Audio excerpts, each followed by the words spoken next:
اچھا، وقت کو ضائع کرنے کے حوالے سے ہم یہ دیکھتے ہیں کہ دوستوں کی گیدرنگ ہو، شادی بیاہ میں یا دیگر تقریبات میں اس میں غیر ضروری گفتگو، فضول گفتگو میں بہت وقت ضائع ہوتا ہے. اس کی مذمت کے حوالے سے ہم جاننا چاہیں گے قبلہ مفتی محمد اکمل صاحب سے، کیا فرمائیے گا حضرت؟ جی، سب سے پہلے تو فضول گفتگو ہے کیا اس کو سمجھنا چاہیے. ضرور. لیکن جس میں دین یا دنیا کا کوئی فائدہ نہ ہو وہ فضول گفتگو ہے. بالکل.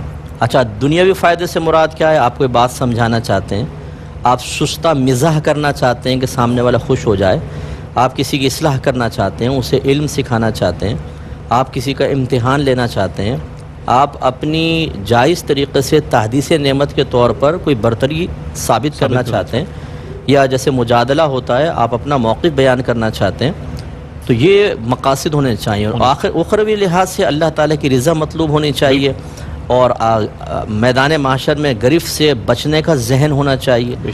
اب یقینی سی بات ہے کہ اس چیز میں آپ اور میں خود اپنا احتساب کر سکتے ہیں. بالکل. اور بہتر انداز سے کر سکتے ہیں. جب ہم دوسرے کا احتساب کرنا شروع کرتے ہیں تو اس میں بعض اوقات مسٹیک ہو جاتی ہے. ہو سکتا ہے آپ ایک جملہ کہیں اور کسی حکمت کے تحت کہہ رہے ہوں، لیکن میں اسے اس نیت اور اس پہلو سے نہ دیکھوں اور میں کہوں یار خواہ فضول باتیں کر رہے ہیں. اب یہ آپ میرا تجزیہ ہے نا، آپ اس نیت سے کر رہے ہیں نہیں کر رہے ہیں. ہمارے یہ بھی بڑی خرابی ہے کہ ہم جب ہوتے ہیں بولتے یار بہت بولتا ہے یار، بیکار قسم کا. بھئی اس کی نیت کیا ہے، پیچھے حکمت کیا ہے؟ حکمت کیا ہے؟ بخاری کی ایک طویل روایت ہے، سیدہ عائشہ صدیقہ رضی اللہ تعالی عنہا نے ایک دفعہ سرکار کے سامنے زمانہ جاہلیت کی 14 عورتیں تھیں جو آپس میں اپنے شوہروں کے بارے میں باتیں کر رہی تھیں. وہ بیان فرمائی. ہر عورت نے اپنے شوہر کی کچھ اچھائیاں کچھ برائیاں بیان کی. وہ بہت طویل حدیث ہے اور سرکار خاموشی سنتے رہے. اور آخر میں سرکار نے فرمایا، اس میں ایک ابو زرعہ شخص تھا جو بہت ہی سخی، بہت اچھی عادات کا حامل تھا، تو فرمایا میں تمہارے حق میں ایسے ہی ہوں جیسے ابو زرعہ اپنے گھر والوں کے حق میں تھا. اب اس کو آپ سمجھے، اگر آپ صرف اس کو دیکھیں نا روایت کو، بھئی زمانہ جاہلیت کے عورتوں نے آپس میں بات کی شوہر کی، کیا ضرورت؟ لیکن سیدہ عائشہ صدیقہ رضی اللہ تعالیٰ عنہ بیان کر رہی ہیں، وہ بھی کسی حکمت کے تحت. اور نبی کریم نے سن کر یہ نہیں کہا کہ عائشہ بڑا ٹائم ضائع کر دیا، کیا فائدہ ان کی باتیں کرنے کا. نہیں، آپ نے بلکہ اس وقت تبصرہ کیا. اس کا مطلب یہ ہوا کہ بعض اوقات کچھ دوست مل کر گفتگو کرتے ہیں. اب یہ تو نہیں کر سکتے کہ آپس میں ایک دوسرے کو منہ دیکھتے رہیں. ہاں، ناجائز گفتگو نہیں ہونی چاہیے، کسی پہ طنز، غیبت، چغلی، جھوٹ وغیرہ، یا کسی کے عیوب و نقائص کو بیان کرنا، کسی پہ بہتان لگانا، یہ تو حرام چیزیں، اس سے بچنا ہوگا. لیکن جب دوست مل کر بیٹھتے ہیں تو یقیناً بعض اوقات اب آج کل کے دور میں اتنا زیادہ پریشر ہے ہمارے پر مختلف چیزوں کا، اب آپ انسان کی زبان بھی بند کر دیں کہ بولو ہی نہیں تم، وہ کیا کرے گا بیچارہ؟ وہ کیسے اپنا معافی ضمیر بیان کرے گا؟ کیسے اپنے اندر کی جو تکلیفیں اور بڑھاسے وہ نکالے گا؟ جب ہم کچھ بول لیتے ہیں تو بعد اوقات سکون ملتا ہے. ہر ایک خاموشی کے پریشر کو برداشت نہیں کر سکتا. آپ ایک دن آزما کر دیکھیں، زوجہ آپ سے بات کرو، کوئی بات ہر چیز کرتے رہیں، آپ سامنے والے بول رہے بولے گا بھائی خدا کے واسطے کچھ بول لے یار. تو یہ ایسی خاموشی بھی مناسب نہیں ہوتی کہ جہاں کام کا آپ کو بولنا ہے وہاں پر بھی آپ فضول کوئی کا ذہن بنا کر سامنے والے کو شدید قسم کی کوفت میں مبتلا کریں. زوجہ اپنا معافی ضمیر آپ کے سامنے بیان نہیں کرے گی تو کس کے سامنے کرے گی؟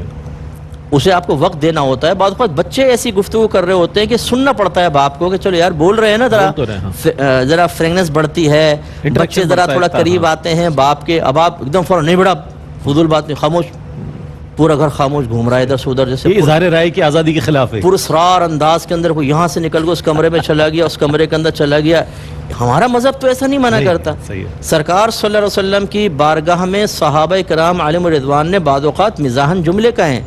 ایک روایت موجود ہے کہ بعض صحابہ تشریف فرماتے، سرکار بھی زمانہ جاہلیت کے کچھ واقعے بیان کر رہے تھے، سارے ہنس رہے تھے، اور نبی کریم بھی کبھی کبھی اس پہ مسکرا دیتے تھے.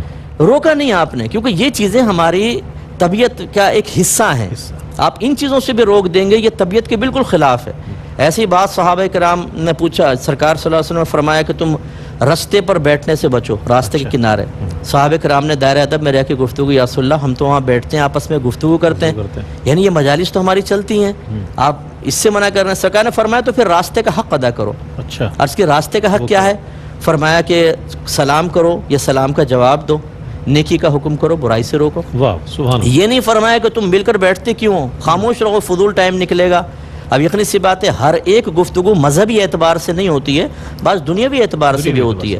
اب اس کا مطلب یہ ہوا کہ آپ اور میں خود اپنا احتساب کریں، بیکار فضول باتیں نہ کریں. کام کی بات ہونی چاہیے لیکن ہونی چاہیے.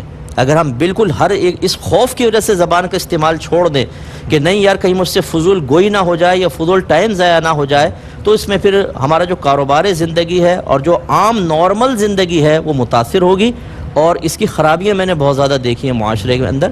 پازیٹیو بولیں، اچھا بولیں، اس میں انشاءاللہ وقت ضائع نہیں ہوگا، نیت اچھی رکھیں، دنیا کا فائدہ و آخرت کا، اور دوسرے کے بارے میں حتی الامکان حسن ظن قائم رکھیں۔ میں ایک مثال دیتا ہوں، بس آخری بات۔ جی جی فرمائیے۔ بعض اوقات باپ کہتا ہے بیٹا پانی لاؤ، پانی پانی۔ اب ہم پڑھتے ہیں گرامر، اس کے اندر یہ 2 مرتبہ جو لفظ دہرائے اس کو تاکید کہتے ہیں، اور یہ وہاں بولا جاتا ہے جب ہمیں خوف ہوتا ہے کہ سامنے والا شاید میرے پہلے لفظ کو یا پہلی بات کو نہیں سمجھ سکا ہوگا، تو ہم 2 دفعہ اور دہرا دیتے ہیں کہ اگر تم نے سنی لیا ہے تو وہی ہے جو تم نے سنا ہے، اور اگر پہلا تم سے صحیح نہیں سن سکے تو پھر اور 2 دفعہ سن لو۔ اس کو تاکید کہتے ہیں۔ رحمت کونین صلی اللہ علیہ وسلم بعض اوقات اہم بات کو بیان کرتے ہوئے خود صحابہ کرام کہتے ہیں اپنی بات کو 3 دفعہ دہراتے تھے۔ بتائیں کیا یہ فضول گوئی ہے؟ جب 1 دفعہ ہو گیا تو 3 دفعہ کیوں دہرایا؟ اس کا مطلب یہ ہے کہ کسی صحیح مقصد کے لیے اگر آپ بات کو دہراتے ہیں اسے فضول گوئی نہیں کہا جا سکتا۔ اس لیے دوسرے کا احتساب کے بجائے اپنا احتساب کریں۔ ہاں اگر آپ محسوس کرتے ہیں جو آپ کے متبعین ایسا کر رہے ہیں اور آپ یہ سمجھتے ہیں فضول گوئی کر رہے ہیں، تو بڑے احسن انداز سے ان کو یہ چیز سمجھا دیں کہ حکمت کے تحت بات کریں، فضول نہ کریں، ان کو خود شعور حاصل ہوگا۔ پھر بھی نہیں ہے تو پھر آپ ان کو خاموشی سے اور تنہائی کے اندر سمجھا۔ بہت اچھی بات، بہت اچھی بات۔